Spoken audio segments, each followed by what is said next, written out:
Magandang gabi, Philippine Air Force. Narito ang magiging lagay at kaya ng panahon ngayong Webes at sa mga susunod na araw.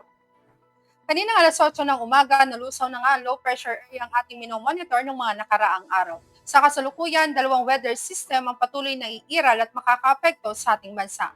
Ang Intertropical Convergence Zone o ITCZ kung saan patuloy itong magdudulot ng mga pagulan na kuminsan na may pagkidlat at pagkulog partikular na yan dito sa Mindanao. Samantalang sa ibang nalalabing bahagi naman ng ating bansa, asahan naman natin ang patuloy na pag-iral ng easterlies o mainit na hanging nagmumula sa dagat Pasipiko.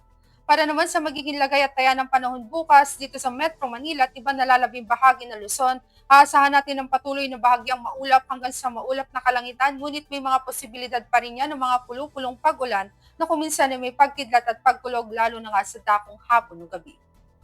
Dito naman sa Kabisayaan, bukas aasahan din natin ng generally fair weather, bahagyang maulap hanggang sa maulap na kalangitan, ngunit di rin natin inaalis sa mga posibilidad ng mga pulupulong pag-ulan na kuminsan ay may pagkidlat at pagkulog lalo na nga sa dakong hapon o gabi. Dito sa Mindanao, particular na yan dito sa Zamboanga at sa Davao, dulot nga ng ITCZ, aasahan natin ng patuloy na maulap na kalangitan na may kalat-kalat na pag-ulan, pagkidlat at pagkulog. Samantalang sa ibang nalalabing bahagi naman ng Mindanao, aasahan natin ng bahagyang maulap hanggang sa maulap na kalangitan, ngunit may mga tsansa din yan ng mga pag-ulan na kuminsan na may pagkidlat at pagkulog, lalo na sa dakong hapon o gabi. Para naman sa magiging lagay at taya ng panahon pagsapit ng Sabado hanggang Lunes, aasahan natin hanggang Sabado at Linggo ang bahagyang maulap hanggang sa maulap na kalangitan, ngunit may mga posibilidad pa rin yan ng mga pulupulong pag-ulan na kung minsan ay may pagkidlat at pagkulog. Ngunit pagsapit ng araw ng Lunes, aasahan na natin ang maulap na kalangitan na may kalat-kalat na pag-ulan, pagkidlat at pagkulog. Ganon din ang aasahan natin dito sa Cavite. Samantalang dito sa Angeles, hanggang Sabado, asahan natin ng generally fair weather, ngunit pagsapit ng araw ng Linggo, asahan natin dulot ng southwest monsoon ang maulap na kalangitan na may kalat-kalat na pag-ulan, pagkidlat at pagkulog. Ganon din ang aasahan natin dito sa Lipa.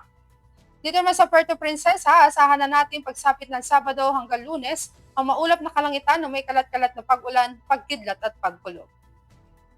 Ganon din ang aasahan natin dito sa Kalayaan Islands.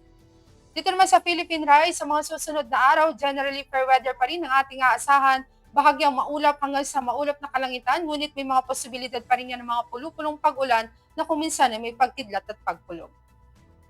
Dito naman sa Lapu-Lapu, aasahan natin sa araw ng Sabado, maulap na kalangitan na may kalat-kalat na pag-ulan, pagkidlat at pagkulog, asahan namang muling may gradual na pagganda ng panahon pagsapit ng araw na Linggo.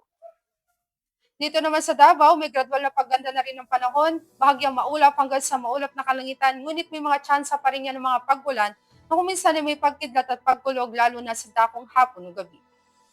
Dito naman sa Zamboanga, asahan natin ng patuloy na maulap na kalangitan na may kalat-kalat na pag-ulan, pagkidlat at pagkulog sa araw ng Sabado, asahan naman may gradual na pagganda ng panahon pagsapit ng araw na Linggo. Ang araw ay lulubog sa ganap na 1827 at asahan natin sisikat bukas sa ganap na 0528.